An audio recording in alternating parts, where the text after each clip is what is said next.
I recorded something I wasn't supposed to. I wasn't trying to catch her in a lie. I wasn't suspicious. If anything, I felt guilty for leaving the apartment at all. Guilty for needing a few minutes of quiet. I just forgot to hit stop on the recording.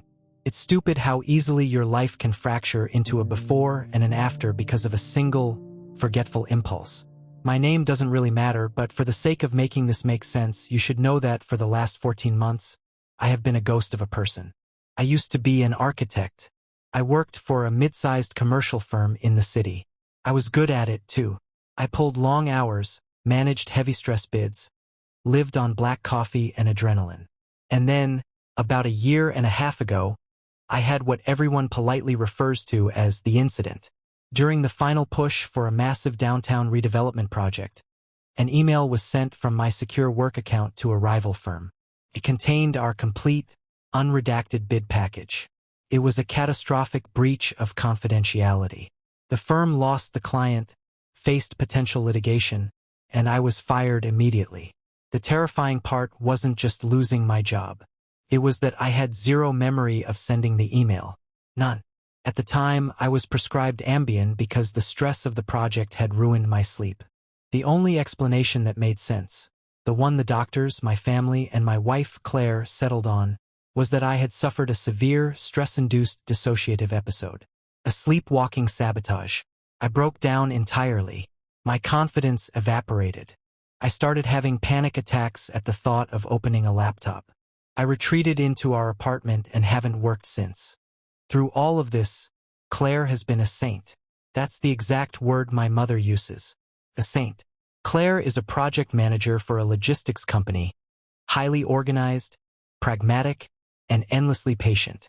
When I was fired, she didn't yell. She just held me on the bathroom floor while I hyperventilated. She took over the mortgage payments. She found my therapist. She encouraged me to take a year off to rebuild my brain. She made our apartment a safe zone. The only new addition to our quiet, insulated life was Toby. Toby is a whippet mix we rescued about 3 months ago. He's all elbows and nervous energy. Because I'm home all day, he's deeply attached to me. So attached, in fact, that last week, our downstairs neighbor left a passive-aggressive post-it on our door complaining about a dog howling incessantly whenever I wasn't there. I felt terrible.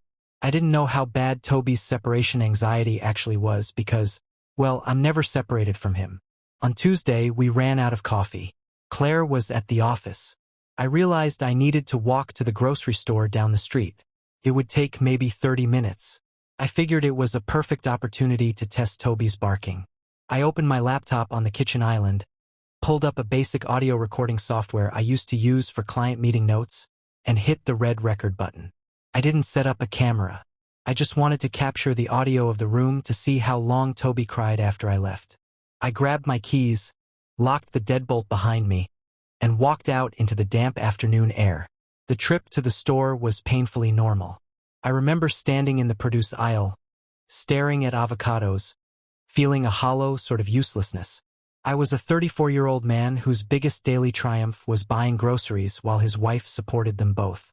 I paid, walked home through a light drizzle, and took the elevator up to the 4th floor.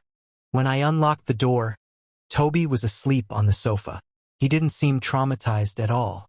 I set the bags down, went over to the kitchen island, and hit the spacebar to stop the recording. The track was exactly 41 minutes long. I just wanted to see if the neighbor was exaggerating. I dragged the cursor back to the beginning, put my headphones on, and hit play. For the first 4 minutes, it was exactly what you'd expect. The ambient hum of the refrigerator. The sound of the front door clicking shut as I left. Then, the rhythmic tick-tick-tick of Toby's nails on the hardwood as he paced. At the 6-minute mark, he started to whine. It wasn't a howl, just a pathetic, high-pitched whimper. It lasted for about 3 minutes, and then he stopped. Silence. I smiled a little. The neighbor was definitely exaggerating. I dragged the playback cursor forward, planning to close the laptop and put the groceries away. I clicked randomly around the 20-minute mark. I heard a sound that made my hand freeze on the mouse. Clack, clunk. It was the heavy, metallic throw of our front door deadbolt unlocking. My immediate thought was maintenance. Sometimes the building super came in to check the radiator valves. I stared at the blue waveform on the screen, watching it spike as the door opened and shut. Then I heard footsteps. They weren't the heavy work boots of the super. They were the sharp, deliberate clicks of low heels. I knew those steps. You don't live with someone for 5 years and not know the exact rhythm of their walk. It was Claire. I was confused, but not alarmed. Maybe she forgot a file. Maybe she had a gap between meetings. But then I looked at my phone. When I was walking back from the store, I had sent her a text. Grabbed coffee. Miss you. She had replied 3 minutes later. Miss you too. Stuck in back-to-back meetings until 5. Drink a cup for me. Why would she say she was stuck in meetings if she was standing in our kitchen? I didn't move. The apartment around me was dead quiet, save for the rain against the living room window. Through the headphones, I listened to my empty apartment from 20 minutes ago. I heard the rustle of a damp coat being taken off and thrown over a dining chair. I heard the faucet run for a few seconds. I heard her sigh. It was a heavy, relaxed sigh. Then the dialing tone of a cell phone. She had it on speaker for a moment before the call connected. Hey, Claire's voice said. It sounded loud and clear through the laptop microphone. A tinny voice replied from the phone. I couldn't make out the words, just the cadence of a woman speaking. It sounded like her sister, Sarah. Yeah, I just swung by the apartment, Claire said. She sounded totally different than she usually does. Her voice lacked that soft, maternal cushion she always used around me. It was flat, businesslike. No, he's out. He actually left the house, probably wandering around the grocery store. A pause. The tinny voice spoke again. I don't know, maybe 20 minutes, Claire replied. I heard the scrape of a stool. She was sitting down at the kitchen island, right in front of the laptop. I realized with a sick jolt that the laptop screen must have gone to sleep, so the screen was black. She didn't know it was recording. My throat felt tight. I kept waiting for her to say something normal, something about picking up a document or a sweater. No, I haven't transferred the money yet, Claire said. My eyebrows drew together. Money? The voice on the phone murmured something longer this time. Claire let out a short, cynical laugh. It was a sound I had never heard her make in our entire relationship. Sarah, please. He has no idea. He doesn't look at the accounts. He's too scared to even open his email. My stomach gave a slow, physical drop. I felt cold. It's fine, Claire continued. I siphoned the last 6,000 into the private account yesterday. That gives me about 40,000 liquid. The house in my mom's name is finalized. I stopped breathing. 40,000? House in her mom's name? What was she talking about? I managed all our finances before I got fired. We had a joint savings account that was supposed to have around $60,000 in it, our emergency fund. I know it's taking a long time, Claire said, her voice dropping a register, sounding almost bored. But you can't rush this kind of thing. If I just left him, I'd have to split everything. This way, he's medically documented as incapable. The lawyer said with his psychiatric records, and the fact that I've been the sole provider, it's a closed case. He won't get a dime. He'll be lucky if a judge lets him keep the dog. The air in my apartment felt suddenly very thin. My vision blurred around the edges of the laptop screen. I grabbed the edge of the kitchen counter just to feel something solid. I'm not being cruel, Sarah, Claire sighed. I'm being practical. You didn't see him when he was working. He was arrogant. He was planning to take that director job in Chicago. He was going to leave me behind. He literally told me my career wasn't portable enough. I shook my head. No, I never said that. I had asked her if she'd consider moving. We had a fight. A normal marriage fight. Well, Claire said softly. He's not going to Chicago now. The silence on the audio recording stretched for 3 seconds. The silence in my actual kitchen felt like a vacuum. Do I feel bad? Claire repeated the question her sister must have asked. A small, rhythmic tapping sound came through the speakers. She was tapping her fingernails against the granite counter. Sometimes, when he cries, it's pathetic. But then I remember how easy it was. My hands started to shake. I couldn't control them. I wanted to rip the headphones off, but I was paralyzed. "He really believes he did it, Sarah," she said. Her voice was tinged with a terrifying, quiet amusement. "He genuinely thinks his brain is broken. The Ambien made it so easy. He was practically comatose." I just opened his laptop, drafted the email to the Peterson firm, attached the zip file, and hit send. I even deleted it from his sent folder, but I left it in the trash so the IT department would find it. I stopped the recording. I just hit the spacebar and the audio cut off. I didn't throw the laptop. I didn't scream. I just stood there in the quiet kitchen, staring at the gray interface of the software. I just opened his laptop, drafted the email, and hit send. The words repeated in my head, but they didn't feel real. They felt like lines from a movie I was watching from the back of a theater. But my body knew they were real. A cold sweat broke out across my forehead. I felt intensely, violently nauseous. 14 months. 14 months of believing I was losing my mind. 14 months of weekly therapy sessions where I cried on a couch, analyzing my deep-seated self-destructive tendencies.